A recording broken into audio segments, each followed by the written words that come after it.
आज की कहानी अलिफ लैला के एक मशहूर किस्से से ली गई है, जिसमें अल्लादीन अपने जादुई चिराग की मदद से बगदाद के शहजादे को बचाने की कोशिश करता है। क्या अल्लादीन शहजादे को बचा पाएगा या जादूगर के हाथों एक बुत बनकर रह जाएगा?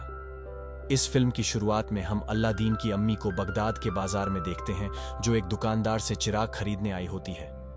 दुकानदार उसे एक महंगा चिराग दिखाता है, लेकिन उसकी अम्मी के पास में पैसे कम होते हैं, इसलिए वो एक सस्ता सा चिराग खरीद कर ले आती है। रास्ते में अल्लादीन की अम्मी को उस चिराग से अजीब सी आवाज आ रही होती है, लेकिन वो ये सब नजरअंदाज करके घर आ जाती है और चिराग को अल्लादीन के कमरे में रख देती है। दूसरी तरफ हम नक्कारे अल्लादीन को देखते हैं, जो दोपहर में जोर जोर से खर्राटे मारकर शहजादे बनने का सपना देख रहा होता है। तभी उसे गली से शाही बैंड की आवाज आती है, क्योंकि शहजादे का काफिला इधर से गुजर रहा होता है। अल्लादीन इसे देखकर बहुत खुश हो जाता है और बाहर शहजादे को देखने चला जाता है। वह उसे देखकर पूरी तरह से पागल हो जाता है और यह भूल जाता है कि आगे छत खत्म हो चुकी है। बेचारा अल्लादीन धड़ाम से नीचे मर्जीना के घर में गिर जाता है। तभी मर्जीना का पिता भागता हुआ आता है और मर्जीना से आवाज के बारे में पूछता है, लेकिन मर्जीना अपने पिता से झूठ बोल देती है और वो घर से बाहर चला जाता है।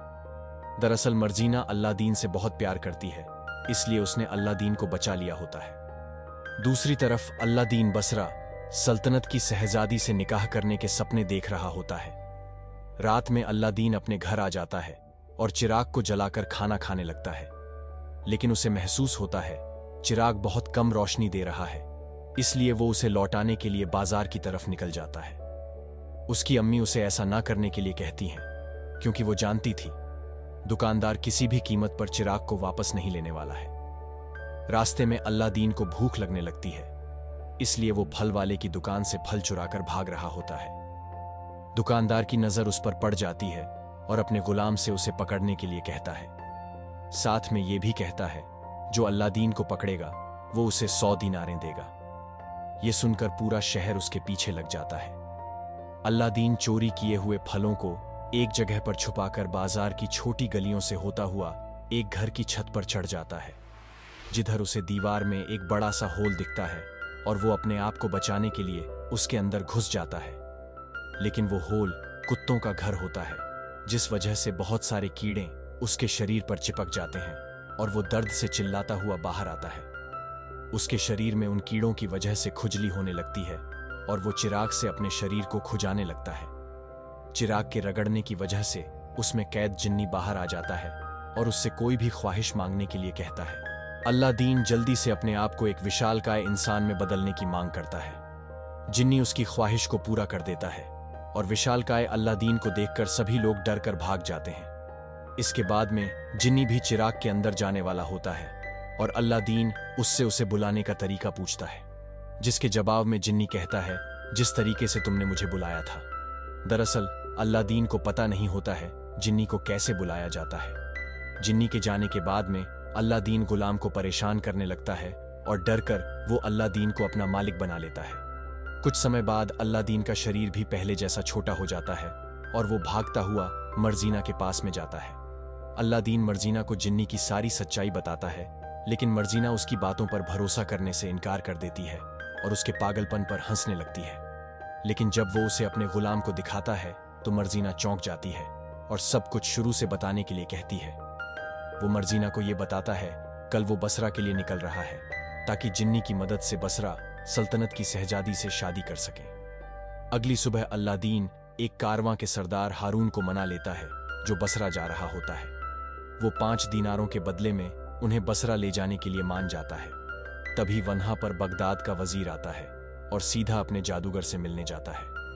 उस जादूगर के पास में एक काली शक्ति होती है, जिससे वो किसी भी बुत में जान डाल सकता था और किसी भी इंसान को बुत बना सकता था। जादूगर वजीर को एक लड़की का बुत भी दिखाता है, जो बहुत खतरनाक होता है और जो भी उसके पास में आएगा वो उसका गला घोंट कर मार देगी। ये देखकर वजीर बहुत खुश होता है। तभी सरदार हारून वजीर से मिलने आता है। वजीर उससे शहजादे मुल्क के काफिले पर हमला करने के लिए कहता है और साथ में उसे बंदी बनाने का आदेश भी देता है। दूसरी तरफ मर्जीना भी अल्लादीन से मिलने के लिए बसरा जाने की योजना बनाती है, लेकिन अल्लादीन उसके आने से पहले ही बसरा के लिए निकल गया होता है। इसलिए मर्जीना भी जल्दी से शहजादे के काफिले के साथ में बसरा के लिए निकल जाती है। अगले सीन में हम बसरा के सुल्तान को देखते हैं, जो अपनी बेटी की शादी के लिए बहुत परेशान होता है। दरअसल सुल्तान की बेगम प्रेग्नेंट होती है और उसे एक बेटा चाहिए होता है जो बसरा सल्तनत का सुल्तान बन सके। सुल्तान का मंत्री कहता है, आपको घबराने की बिल्कुल भी जरूरत नहीं है, क्योंकि हकीमों ने भी लड़का होने की पुष्टि कर दी है।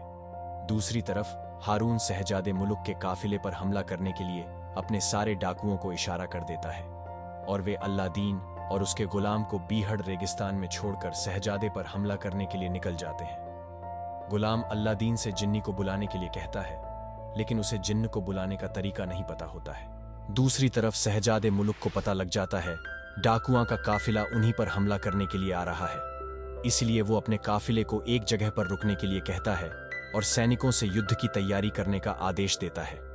साथ में अपने शाही कपड़ों को एक सैनिक के साथ में बदल लेता है ताकि डाकू सैनिक को शहजादा समझकर उसे मार दें और वो आसानी से बच जाए। इतने में ही सारे डाकू सैनिकों पर हमला कर देते हैं। इस लड़ाई में शहजादे मुल्क के सैनिक बहुत बहादुरी से लड़ते हैं, लेकिन उनकी तादाद बहुत कम होती है, जिस वजह से डाकू उन्हें कैदी बना लेते हैं। दूसरी तरफ अल्लादीन और गुलाम को परियां कैदी बना लेती है, जो अगले दिन उन्हें मारने वाली होती है।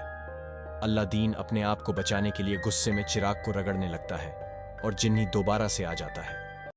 अल्लादीन अपनी दूसरी ख्वाहिश में उन दोनों को शहजादे के पास में ले जाने की मांग करता है और वो भी डाकुओं के कैदी बन जाते हैं। तभी मर्जीना की नजर अल्लादीन पर पड़ती है और उसे लगता है कि वह उसे डाकुओं से बचाने आया है।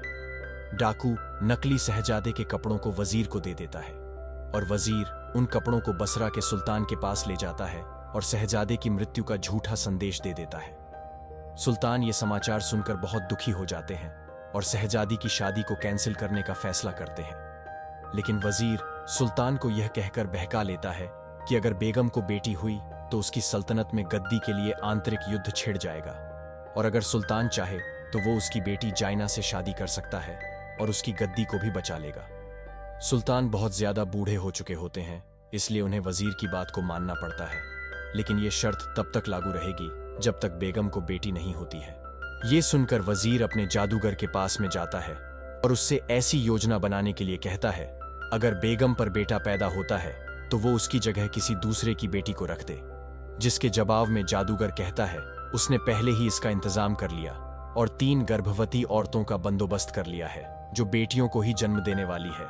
तभी वहां पर सरदार हारून नकली शहजादे को लेकर आता है और वजीर से अपने काम के पैसे की मांग करता है।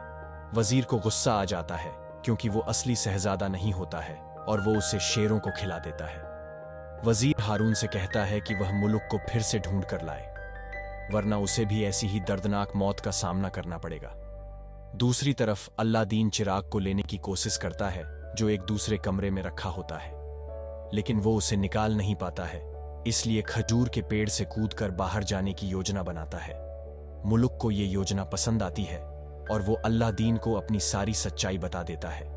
तभी वजीर मुल्क को मारने के लिए आ जाता है, इसलिए अल्लादीन जल्दी से उसे खजूर के पेड़ पर बैठाकर दूसरी तरफ नदी की ओर फेंक देता है। अल्लादीन अपने दोनों साथियों को लेकर एक जेल में घुस जाता है और अंदर से दरवाजे को बंद कर लेता है। वो दोबारा से चिराग को लेने की कोशिश करता है, लेकिन उसका हाथ उधर तक नहीं जा रहा होता है, इसीलिए वो सैनिकों को आग की मदद से रोकने लगता है। दूसरी तरफ सैनिक दीवार को हाथी की मदद से तोड़ देते हैं और तीनों को बंदी बना लेते हैं। वजीर मर्जीना को लेकर अपने अड्डे पर निकल जाता है और उन दोनों को जान से मारने के आदेश दे देता है। अल्लादीन की किस्मत बहुत खराब होती है क्योंकि वो चिराग हाथी को मिल गया होता है और वह उसे अपने सूंड की मदद से झाड़ियों में फेंक देता है। रात होने पर बसरा की बेगम को प्रसव पीड़ा होने लगती है और शहर में सभी को इसके बारे में बता दिया जाता है। ये सुनकर शहर के सारे भिखारी किले के सामने इकट्ठे होने लगते हैं। शहजादा मुल्क एक भिखारी से बातें करता है जो यहाँ पर बहुत समय से रह रहा था और उसने किले की दीवारों को बनते हुए देखा था। दरअसल भिखारी को खुफिया रास्ते के बारे में पता होता है जो सीधा सुल्तान के कमरे और जादूगर के पास में जाता था। भिखारी शहजादे मुल्क को पहचान जाता है और उसे खुफिया रास्ते से जादूगर के अड्डे तक पहुंचा देता है। मुल्क मर्जीना को आजाद कर देता है और इसके बाद में अल्लादीन और गुलाम को बचाने के लिए निकल जाता है।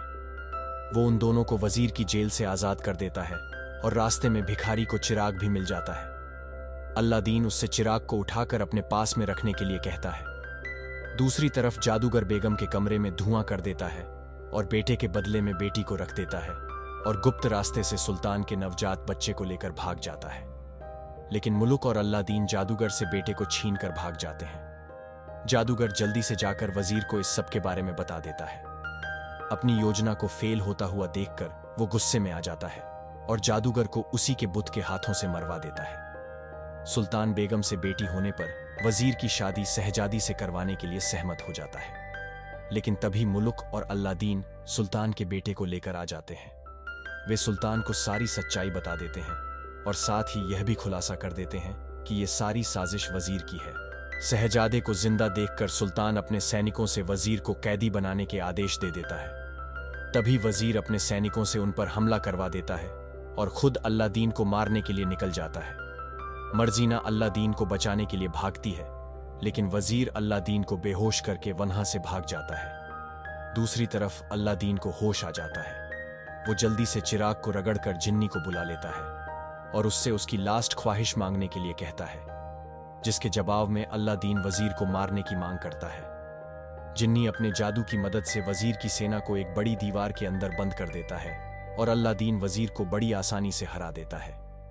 लड़ाई के अंत में वो वजीर को रस्सी से बांध देता है और मर्जीना को छुड़ाकर अपने बगदाद की तरफ निकल जाता है। इसी के साथ में आज की कहानी का अंत करते हैं। मेरे प्यारे दोस्तों, मैंने और भी अलिफ लैला की कहानियां एक्सप्लेन की हुई और उन्हें आप ऊपर क्लिक करके देख सकते हैं। अगर आपको ये कहानी अच्छी लगी है तो प्लीज वीडियो को लाइक कर दें, साथ में चैनल को भी सब्सक्राइब कर लें।